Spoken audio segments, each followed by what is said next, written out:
Good day, everyone. Trust you're doing well today. Today, we diving into Nigeria stock market, to analyze last week top gainers and how they performed, and more importantly, why they made it at the top gainer list. This is not a buy, sell, or hold type of video. This is just to give you an insight about, the mood of the stock market. However, my stock recommendation video will come shortly after this one. So subscribe to see that one, when it gets uploaded. So let's begin. Number one, CAP. CAP went up 60.95%. Now what's driving CAP? Technically, it's strong profit growth in the first quarter of this year. It went up 38%, which is attracting investors. Also, dividend increased to 4 naira per share. Lastly, industrial goods sector rotation is playing to cap advantage. My take is it's extremely overbought. Now, traders, can begin to take profit.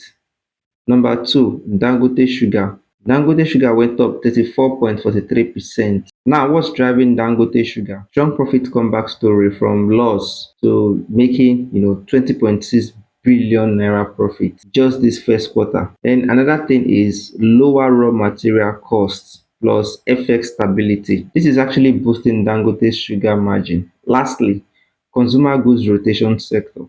My take is it's approaching overbought level. Now, traders, especially conservative traders can take profit, while risk taking traders can still hold on for more potential upside. Number three, Beja. Now, Beja went up 32.8%. Now, what's driving Beja? Beja is a fundamentally improving company with strong Q1 profit recovery. They also recovered from loss to making 693 million naira profit in the first quarter of this year. They also have improved margins and positive FX impact, just like cap stocks. They are also favored in industrial goods rotation as well. My take is it's extremely overbought. Traders can begin to take profit. Number four, Vitafoam. Vitafoam went up 20.08%. Now what's driving Vitafoam? Vitafoam made 10% profit in the very first quarter of this year. Another thing is dividend payment plus bonus shares approval rewarding shareholders.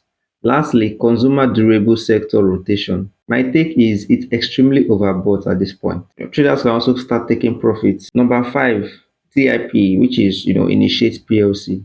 It went up 17.32%. Now, what's driving TIP? Explosive Q1 profit growth of 197% revenue. Dividend increase to reward shareholders as well. Commercial service sector rotation. My take is it's already in the overbought zone. Conservative traders can take profit, but high risk appetite traders can still hold on. Number six, Meteor. Meteor went up 15.42%. Now, what's driving Meteor? Strong profit growth in 2025, making about 7.23 billion. Another thing is dividend payment rewarding shareholders. And lastly, pharmaceutical sector rotation. My take is strong momentum rally ongoing. Mikio is not yet overbought and volume is steady. It means buyer are pushing price up decisively. Number seven, Maybaker. Maybaker went up 13.93%. Now what's driving Maybaker? Strong first quarter profit growth of about 1.28 billion. Dividend declaration rewarding shareholders is another factor. And lastly, pharmaceutical stocks rotation as well. My take is currently Medica is experiencing positive momentum, but it's not yet overbought. It's still very, very safe to buy. Number eight, Dangote Cement. Dangote Cement went up 12.16%. Now, what's driving Dangote Cement? Dangote Cement is a fundamentally strong company with excellent Q1 profit growth, solid revenue expansion, growing exports, and shareholder-friendly dividend policy. My take is long-term holders should keep holding because fundamentals support further recovery, but expect volatility along the way. However, for short-term investors, it's time to take profit. Number 9, Ecobank. Ecobank went up 9.18%. Now, what's driving Ecobank? Strong profit growth for first quarter, around 16% profit after tax and dividend declaration. My take on Ecobank is it's extremely overbought. Traders should begin to take profit. Number 10, Stanbic. Stanbic went up 7.27%. Now, what's driving Stanbic?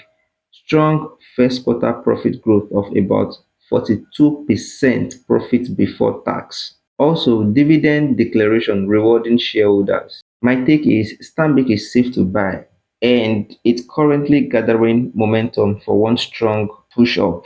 So, to some extent, it's still safe to buy. So, like I said earlier from the beginning, right? So, the essence of this video is to explain what happened in the top gainers stocks of last week. The next video will be my stocks recommendation video for this new week. So hit the like button and subscribe to see that one when it's uploaded. See you in the next video.